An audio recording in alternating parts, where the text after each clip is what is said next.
Greetings, my fellow freedom lovers and sovereign thinkers. Thank you for tuning into the LL3 podcast. My name is Craig, transmitting from the beautiful, swampy mangroves of South Florida. And today's date is Wednesday, April 7th, 2021. Yeah, you hear some noise in the background. I am at Downtowner Saloon, located at 10 South New River Drive East in the heart of Fort Lauderdale, Florida, along the New River, behind the courthouse and county jail, within the southeast section of the Andrews Avenue Bridge. So I was just talking about a few things that's been happening. I noticed that someone was telling me what was going on with Joe Biden's executive actions on guns, and that's what we're going to be talking about. But it looks like, too, according to the Epoch Times, did a report on Ashley Babbitt and Washington, D.C. Examiner did the autopsy, announced it as a homicide. Other words, murder. Very interesting. So stuff is coming out of the woodworks in that one. And now proved once again, this insurrection was just named fable. Just to get people way out, blown out of proportion, and hit all the drama queens in the district of cockroaches. As I gotta say, district... demented cockroaches all scattered around with the big lights on top of them. It's funny because earlier this morning I was like, check it out. The hotel I was at down in Miami Gardens area, and watching getting some kind of breakfast, and what's his name? John Boner, former congressman. One of the most corrupt individuals out there, according to Judicial Watch, had the audacity to call it the Trump insurrection. I just bust out laughing, and one of the patrons at the hotel, she just laughed at me as well. We talked about the insurrection, how much bogus it was. She agreed with me completely. And the funny thing about it was I let her know I wasn't even a Trump lover. Because if you want to know about real insurrection, just look up the overthrow of the Chilean government on September 11th, 1973. And she agreed completely. It was hilarious. And thank you to the CNN, the Comedy News Network. They're trying to blow this crap out of proportion, but in reality, it's all going back in their faces. So I'm just bust out laughing when I seen that. This is by John Boner. Okay, this is Boehner, but it's Boner. So I find that hilarious. And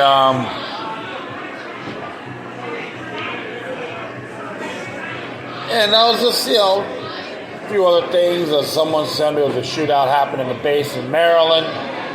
Of course, I'll try for this more gun control extravaganza, which we're going to be talking about that, and the fails for a reason why gun control won't work, and one of the states. The governor actually signed a bill on defying new federal gun laws. So we're going to talk about this. So GI privileged Joe Biden. GI Joe Biden, right? The white privilege 46. So this one here came from the Politico. And this was entitled, Biden to Unveil Long-Awaited Executive Actions on Guns. Woo! TeknoAxe #1 fan. Okay? So, TeknoAxe #1 fan to be exact. So, this is what it has to say here. This is by Anita Kumar.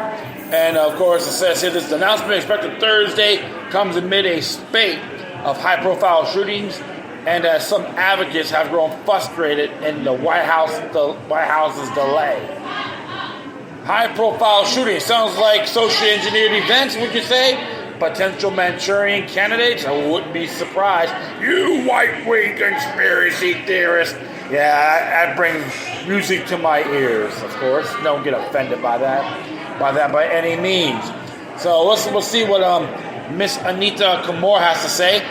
President Joe Biden is expected to unveil a long-awaited package of executive actions to curb gun violence Thursday at the White House, according to four people familiar with the plan. All right, so he's going to give us the magic lamp theory, right? Damn straight. So let's go continue what he says here. The announcement comes nearly 3 months into Biden's term. It's a delay that had frustrated activists who want the president to fulfill a campaign pledge to take action on gun violence on his first day in office. That frustration only grew a slate of mass shootings in Colorado, Georgia, and California. Biden will direct the administration to begin the process of requiring buyers of so-called ghost guns, homemade or makeshift firearms that lack serial numbers, to undergo background checks, according to 3 people who have spoken to the White House about the plan. I like to say ghost guns. So if you buy the parts, all the accessories assembled together, that's a ghost gun. Please. He needs to start looking at the 1968 Gun Control Act, right? Other executive actions remain unclear, but advocates who have been in touch with the White House have speculated that the president could announce regulations on concealed assault-style firearms and prohibition on firearm purchases of those convicted of domestic violence against their partners. So all this stuff is already in the book, supposedly. Alert to law enforcement agencies when a potential buyer fails a background check. So if you fail a background check, even without due process, they get the law enforcement after you.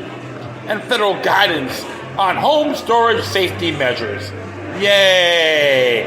He's gonna teach me how to put my things away on the Biden's point of view. Could we say violating the right of privacy? He's making claims right now that most American people out there that own firearms are responsible people. Of course, you got your clowns also. I'm not gonna argue on that by any means, but it is so dramatic in what they wants to do. It's like a drama queen. And his lackeys. Go figure. Look, it's like go figure. Look at the kind of people had in his administration. A bunch of yippee, yappy, and yahooies. Yippies, yappies, and yahooies. Biden is also expected to announce David Chipman, a longtime former ATF agent, to be his nominee to be director of the Bureau of Alcohol, Tobacco, Firearms, and Explosives, which is unconstitutional, by the way, which will play a key role in any executive branch actions on guns, according to a person familiar with deliberations. Chipman, who is a senior policy advisor at Giffords, a group advocating for firearms restrictions, did not respond to messages. Biden's nominee could be tough to get tough through a Senate split 50-50 between Republicans and Democrats. The ATF has had mostly acting directors since the position became Senate confirmed. Todd Jones was confirmed as an ATF director in 2013 after a years-long stint as acting director. Biden is expected to be joined at the White House Thursday by Attorney General Merrick Garland, members of Congress, groups pushing for firearms restrictions, community organizations, and gun violence survivors. Several people plan to attend Senate interviews that had not been briefed on what Biden actions would release. Biden has just received criticism from the group advocating for gun restrictions. A recent poll found that 57% of Americans disapprove the way Biden has handled gun violence as president, with opposition from both Republicans and Democrats. 42% approved. Well, I've never gotten involved in these polls. Well, remember, 47-year politician, unconstitutional, not liberty friendly. That's the kind of person you want around.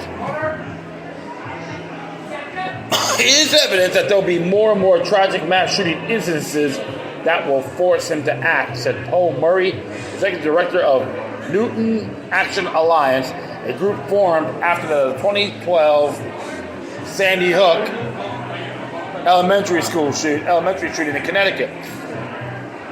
We're losing 100 Americans to gun violence every day, and it is not sustainable. Remember this, folks. That was in the firearm-free zone, Sandy Hook. All these places are considered firearm-free zones. In response to criticism that the Biden White House has stressed that legislative fixes are a priority, Biden is likely to make the same point on Thursday, in addition to expressing support for bills to expand background checks and close the so-called Charleston loophole that allow guns to be transferred from licensed gun dealers before a completed background check. He's also is likely to push legislation to keep guns away from people to be a danger to themselves or others. Oh, look at that. Could we say red flag laws? Yeah, where's this I love Benito Mussolini button, right? Or Idi Amin Dada.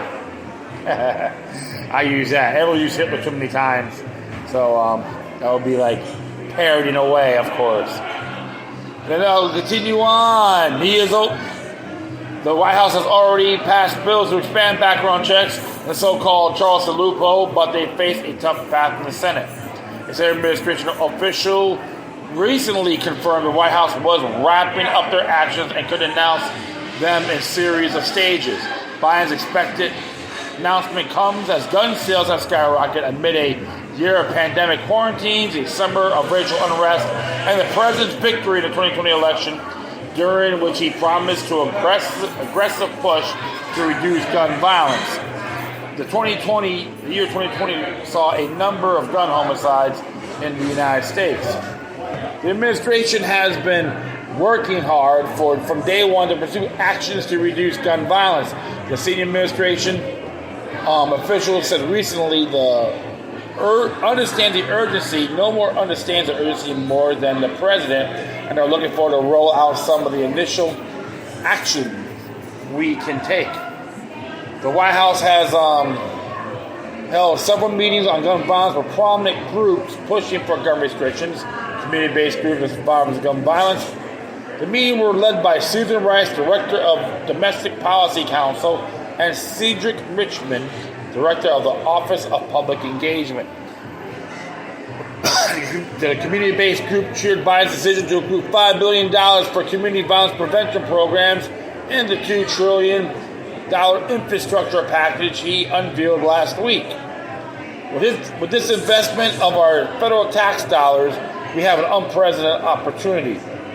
Yeah, blow our money away all out of thin air in the name of the Federal Reserve.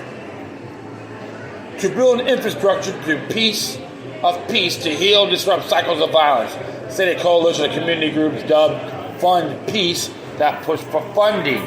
So here's the thing, they're pushed for funding. More tax dollars coming up. Biden has a lengthy history of dealing with gun legislation, though his most recent effort ended in notable failure. After the shooting in Newton, Connecticut, President Barack Obama asked then his vice president to push through what he had hoped would be the biggest firearms restriction since the Clinton administration, but after months of meetings and limited executive actions, a bill requiring expanded background checks died on the Senate floor. The Senate is even less democratic now. split 50-50, a bill would require at least 10 Republicans to vote with all Democrats, which is unlikely. Igor Volsky, the executive director of the advocacy group Guns Down America, said he hoped Biden would unveil a comprehensive plan that includes regulations, executive actions, funding, and a strategy to get legislation through Congress.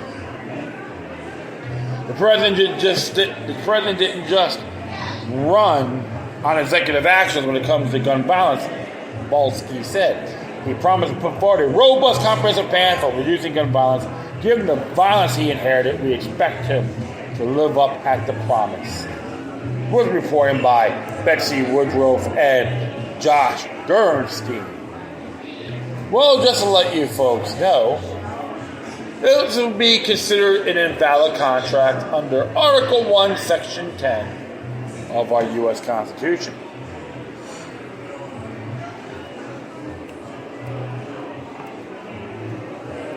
And that's a fact, because it is declared illegal. We can use the Second Amendment, we can use the Ninth Amendment, we can use the 14th Amendment, okay, right of privacy. And even we could use the SCOTUS case of Roe versus Wade.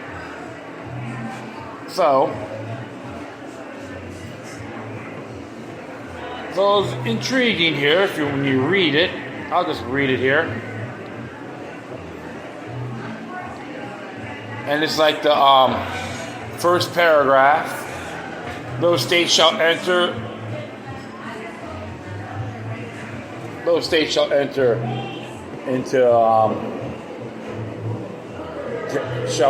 and I'll go like the semicolons down here. Pass any bill of attainder ex post facto law, a law apparent to obligation of contract, or grant any title of nobility. Take the last sentence from the semicolon.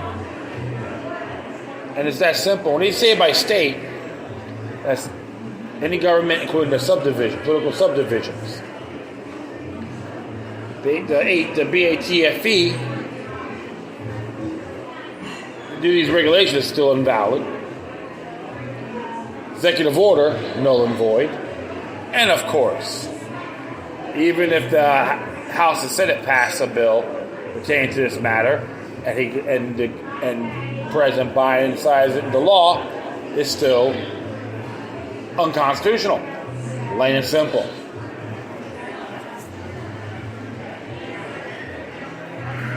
It was a laughable article, to be very frank. Trying to get folks out there to believe he's going to do his job. Man's in the Twilight Zone, for goodness sakes. And you got Kamala Harris. She's not too bright of a woman. Takes shortcuts to get ahead in life. But it's interesting. I was like looking through David Chipman on his LinkedIn page, linkedin.com. And it's interesting when he says here he's about a gun violence prevention expert and senior policy advisor at Giffords, Firearms Committee member at the International Association of Chiefs of Police. Served this nation for over 25 years as a special agent in support of ATF's missions to combat violent crime. Led North American sales for a show spotter, a revolutionary gunshot detection technology during a period of explosive growth, dedicated to developing, implementing, and evaluating firearms violence reduction strategies aimed at making neighbors safe. Formerly possessed a top-secret SCI clearance. Specialties: violent crime reduction strategist, certified explosive specialist, program developer and evaluator, SVP of Sales and Solutions, interagency liaison specialist, team leader and manager, and public speaker. That's the specialties. For what are his merits? I don't really see any. It tells you all the experiences he has, like a little resume. And he, from senior policy advisor for Gifford, and goes all the way down every day every town for gun safety, liaison division, office public governmental affairs. Did that for like 5 months. Go to this. The chief liaison says here, manage external partnerships with the Bureau of ATF to include law enforcement organizations, international liaison, industry, research, and other groups with interest in the prevention of violent crime and safety. And of course, he was special agent in charge. He was even in Detroit, chief firearms programs divisions. A lot of it's all management. And this is interesting here. He was the chief, this is an area, but he was the chief firearms programs division from September 2005 to November 2006, 1 year, 3 months. Manages 6 branches staff with over 70 employees that supported ATF firearms enforcement and compliance missions. Managed foreign offices in Bogota, Mexico City, Ottawa, Toronto, and Vancouver.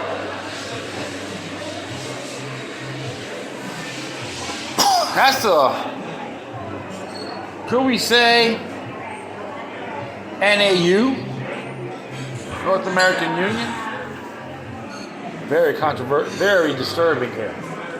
And oversaw a budget in excess of $20 million. ATF representative to Department of Justice and International Association of Chiefs of Police. So he was a representative of the IACP, and never did law enforcement. Managers. So there was an agent here.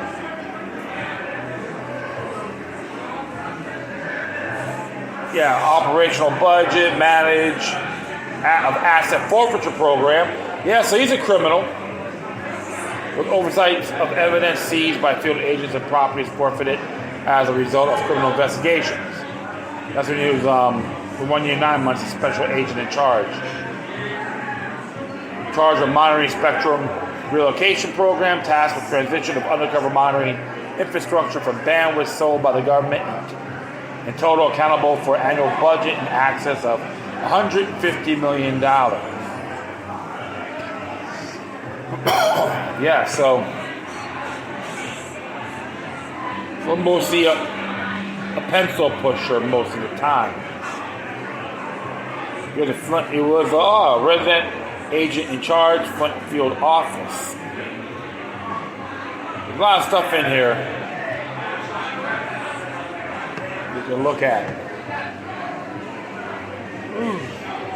I find this man unimpressive. I may have a tyrannical fetish just based on his past actions from this website. Well, we know one thing, he's not liberty-minded, and we know for a fact that the BATFE is an illegal institution. No ends, ifs, or buts. I encourage everyone in the Senate to shoot this bobblehead down. We don't need another tyrant. There's enough in D.C. as we speak. I think one of the greatest things we can do here, speaking of this, was very fantastic, is that Arizona, for the Epoch Times, Arizona did one here, and came out today by Jack Phillips. Arizona governor signs a bill to defy any new federal gun control laws. Arizona Governor Doug Ducey signed a bill that will prohibit police and sheriffs in the state from enforcing new federal gun laws that violate the Constitution's Second Amendment. Proponents of the bill argue that it would ensure that the rights of gun owners are protected from what they have described as potential overreach by the federal government. Critics of the bill said that the law would undermine cooperation between Arizona enforcement and federal officials. The The state of Arizona and its political subdivisions are prohibited from utilizing any financial resources or state personnel to administer, cooperate with, or force any law, act, order, rule, treaty, or regulation of the federal government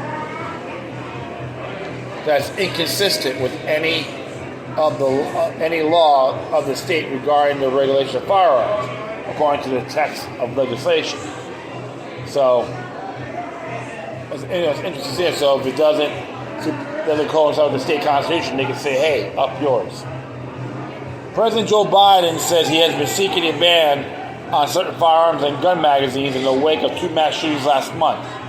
Top Democrats such as Senate Majority Leader Chuck Schumer, Pinocchio's brand of DC's finest, said two House bills that expanded background checks will be taken up by the Senate, although it's not clear when that will occur. White House Press Secretary Jen Psaki on Wednesday told reporters that Biden will have more to say about gun control measures on Thursday. Reports on Wednesday say that Biden will unveil an executive order on gun control Thursday. Maricopa County Sheriff Paul Penzone said the law has a political motivation. It's one of those emotional views, but as far as impact on law enforcement, it will create confusion or challenges more than benefits or protecting the Second Amendment, Penzone said to KTAR radio last week. So, some confusion. Well, all I gotta say, read the damn bill. That's all I gotta say. Now, read the law. Read it. Everyone in Arizona should read it. And make sure, do a little homework. Share information. That's your solution. Gun control proponents, such as Moms Demand Action in every town for gun safety, sought to pressure Ducey into vetoing the measure. Moms Demand Action said they gathered more than 2,000 signatures in the state and presented them in Ducey's office. Nobody's trying to take away your guns, not for the protection of your family, your property, nor your Second Amendment right to own them. Democrat Arizona State Lisa Atondo stated. Despite Atondo's and other Democrats' claim gun sales across the United States have skyrocketed in recent months amid fear of instability over last summer's Black Lives Matter protests and riots, as well as the COVID-19 pandemic. About a week ago, Arkansas Senate voted to block federal law enforcement officials enforcing certain gun laws and regulations. It is more important now than ever we protect our state's rights. Arkansas State Senator Trent Garner, a Republican, said of the passage of the bill, once Democrats in the U.S. Senate get rid of the filibuster, guess what happens next?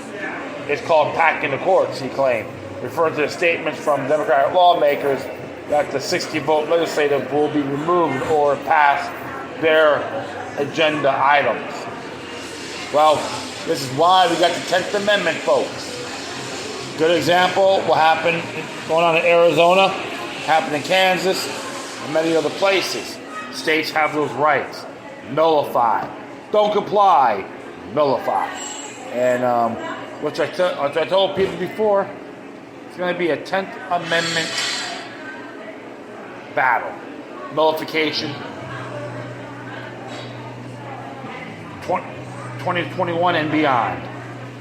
So, all you gotta do is examine everything, know about your states, both U.S. state constitutions, boom, and get people involved. So, it's very interesting. So, I like this. I'm very excited. And so, we're gonna do one more here. 4 reasons gun control can't solve America's violence problem. And this was written on the 3rd of April, this past Saturday. These 4 underlying psychological problems, not guns, are the key drivers of American violence. And this is what Mark Hauser has to say. The gun control paradigm, the idea that the solution to American violence is more law restricting guns, is unhelpful. Gun control doesn't work. Indeed, in any statistical connection between gun policy and violence is tenuous. But even if gun control was effective, it would still be flawed. Gun control burdens the free exercise of the constitutionally protected Second Amendment right to bear arms, so it's subject to compelling legal challenges is flatly rejected by Americans. In addition, the enforcement of stringent gun control invariably inflicts heavy burdens upon other civil liberties, especially in poorer communities among marginalized populations. Gun control coexistence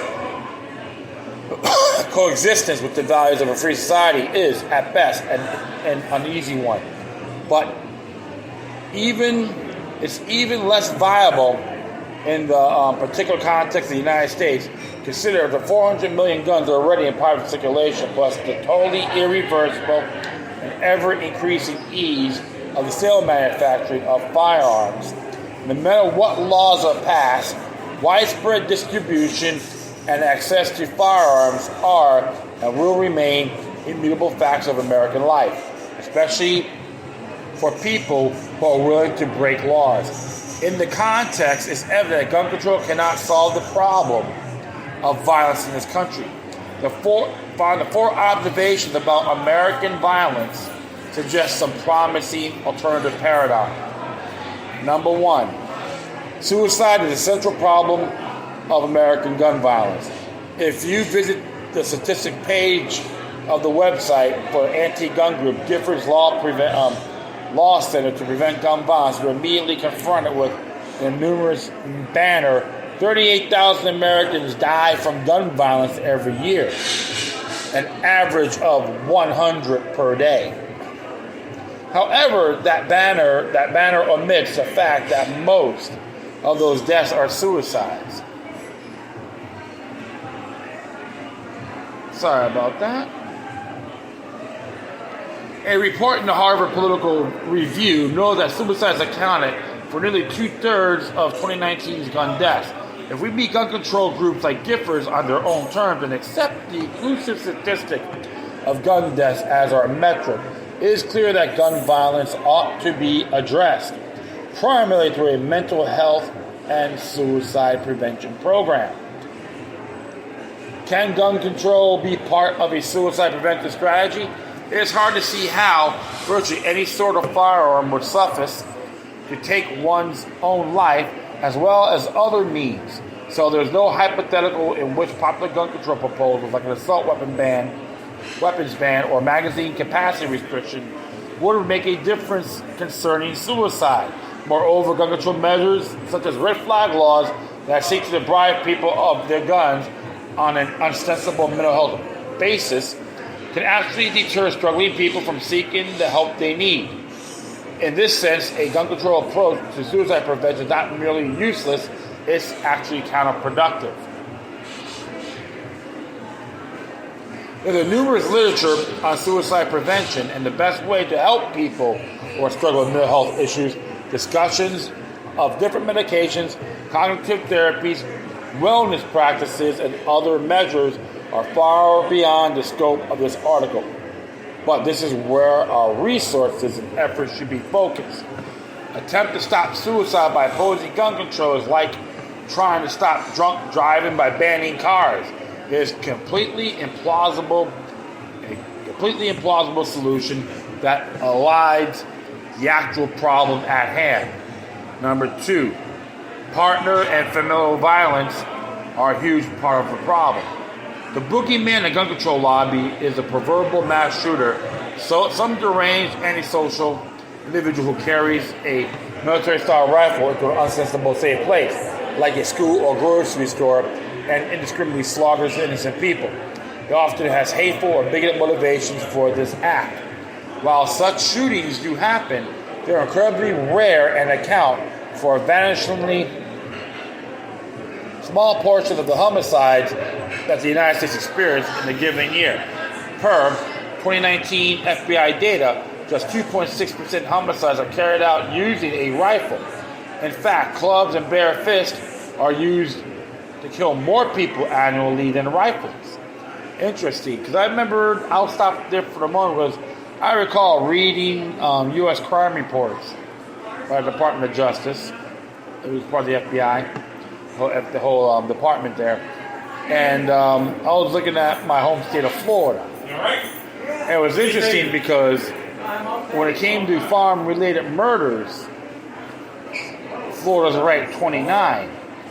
But when it comes to someone else's bare hands, that state was ranked 4. So remember, criminals will find a way of murdering people. I'll proceed. And the mass shootings that we do see, many are gang-related, concerning, but not wholly aligned with the gun control narrative. Now consider these facts. Almost 2/3 of child murder victims are killed by their own parents. Nearly half of all female murder victims are killed by their partners and ex-partners. While it's common knowledge that most victims of homicide are killed by someone they know, a surprisingly long portion, perhaps as low as 1 in 8, but possibly as high as 1 in 5 are killed by an actual family member. Conservatively, giving homicide victim is about 5 times more likely to have been killed by a family member than killed with any sort of rifle. The gun control movement's resources and efforts are overwhelmingly guided by and driven by the mass shooting scenario, hence the fixation on policies like assault weapons bans and magazine capacity restrictions. But even if such policies can be meaningfully enforced and implemented, they can't. It's hard to imagine those sorts of policies having much bearing on partner and familial violence. The mass shooter fixation and the gun fixation more broadly is utterly unable to curb violence of this kind. Instead, resources and efforts will be much better spent addressing partner and familial violence. Organizations that help women to escape dangerous relationships or address other aspects of domestic violence are poised to do much more good than organizations with broad and quixotic disarmament missions. The war on drugs can't be overlooked. And number 3 now. The failure of the United States 20th century experiment with alcohol prohibition has been well documented. But one unintended consequence of prohibition was a dramatic increase in violence. Without access to legal means of resolving conflicts, people involved with illicit alcohol business, for which there was a massive consumer demand, handled their disputes and protected their interest with gunfire.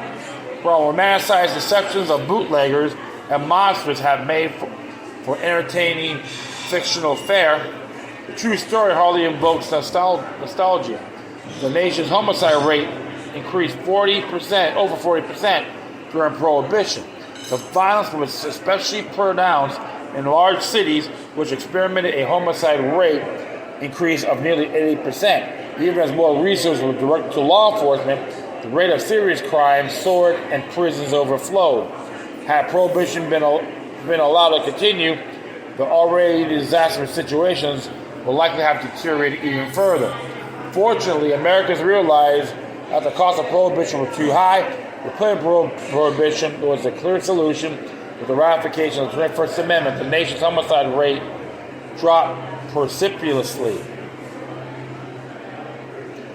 falling too well below pre-Prohibition levels within just a few years. Unfortunately, we seem to have forgotten the lesson of Prohibition. The war on drugs, ostensibly fought to make our community safer, has in fact made them more violent. Noah Smith, who was certainly no champion of gun rights, writing for the Atlantic, observed, legal ban on drug sales led to vacuum in legal regulation. Instead of going to court, drug suppliers settled their disputes by shooting each other. Meanwhile, interdiction efforts raised the price of drugs by curbing supply, making local drug supply monopolies, i.e. gang turf, a rich prize to be fought over, and stuffing our overcrowded prisons full of harmless, hapless drug addicts force us to give accelerated parole to hardened killers. In short, it's Prohibition all over again, but the effects of Prohibition's modern-day incarnation are even more insidious. After waging the drug war for decades, we must also consider its secondary and tertiary consequences.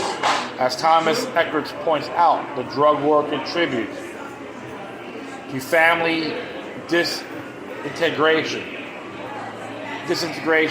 poverty, and gang recruitment. These underlying sociological problems, not guns, are the key drivers of American violence. Number 4, which is the last one. Guns don't beget violence. Poverty and despair do. Poverty and lack of opportunity are strongly associated with violence. That's fairly obvious if you simply look at the geographic and demographic distribution of violence in America, which I have previously explained. Academic research on the subject has come to the same conclusion. There's some links on here, you should check it out yourselves. Despite being gun control advocates, these researchers understand that they are underlying sociological drivers of violence that transcend guns and warrant our attention. To be sure, most people will readily accept that poverty and despair are associated with violence. That's unsurprising. However, they may see the problem of poverty as impossibly vexing and intractable. Implementing stricter gun laws seem more feasible by comparison, even if it doesn't get to the root of the problem. Part of the appeal of gun control is the simplicity of its narrative, but that's a mistake. You may refer back to this breakdown to see why the get rid of the guns, get rid of the gun violence narrative is simplistic, not simple. Moreover, there's actually a lot we can do to reduce poverty and create greater opportunity. Many of these measures have or could plausibly attain broad-based bipartisan support. These are the sound steps to be taken that are both feasible and meaningful. Michael Tanner of the Libertarian Cato Institute presents a compelling array of such policy reforms in his book, The Inclusive Economy, Help to Bring Wealth to America's Poor. But there's a book on it, you check it out yourself. But regardless of whether you favor Tanner's approach or something other, the essential point to recognize that violence is largely a symptom of underlying social conditions. Gun control not only fails to fix, but actually aggravates those conditions. Any critic of the war on drugs should be able to see how a war on guns has similar effect on individuals, families, and communities. When speaking of reducing violence by building prosperity, it's encouraging to know that we've already done it to a very large degree. There's an inescapable conclusion of Steven Pinker's Better Angels of Our Nature. Now it's up to us to make sure that progress continues, especially on the margins of society where it's almost needed. Moving beyond tired gun control narratives. Gun control cannot solve our problems, especially with the widespread adoption of 3D printing and other means of self-manufactured. Gun control will increasingly be relegated to irrelevance. Gun control policies will burden only to upstanding citizens who in good faith try to abide by them and are nonetheless ensnared. If you want to get serious about addressing violence in America, there are many more promising areas to focus on. And he's right. So when you start looking at this, folks, family structures, loving your neighbors, enhance the moral compass. Always being neighborly to each other, regardless where you go. These are essential things. And people have lost that touch for a good period of time. It's a good 40 years, I would say. Maybe 50. But it doesn't mean we can revive it. I do it all the time. Always talk to everyone around me, see how they're doing. Doesn't matter where we're at. when you be neighborly, your morale, people's morale comes up. Positive energy. Quoting children in the street, yeah, we're going to have obstacles even with kids. I've been there, I know how it is. Doesn't mean you give up on life. You don't get fed up with society. Don't get mad. Be inspired. And most of these disputes I see out in the streets can be prevented. It can be ironed out, diffused, done. You have to have those steps. And if we do, you'd be surprised what can happen. So always respect your loved ones, your neighbors around, no matter how far and wide. And I'll tell you this, it won't be perfect, but it'll be a lot better for you and others. And that will be it. I thank everyone for listening. Plus, feel free to download and share us throughout your social media networks. If you have any questions, comments, and something interesting you want to check out, whatever you do, please send your correspondence to the core. Furthermore, I'll leave all the footnotes pertaining to this episode. And if you want to email me, you can hit me at LokiLuck03@protonmail.com. To donate, give me at paypal.me or cash.app/LokiLuck3. And if you want to send your contributions to these other sites, especially the Epoch Times and Foundation for Economic Education, that would be greatly appreciated. Once again, thank you for your time. Please always remember that demoniac resistance is healthy for the soul and can liberate humanity. Until next time, take care of yourselves. Keep on spreading love, and may your guardian spirits be with you.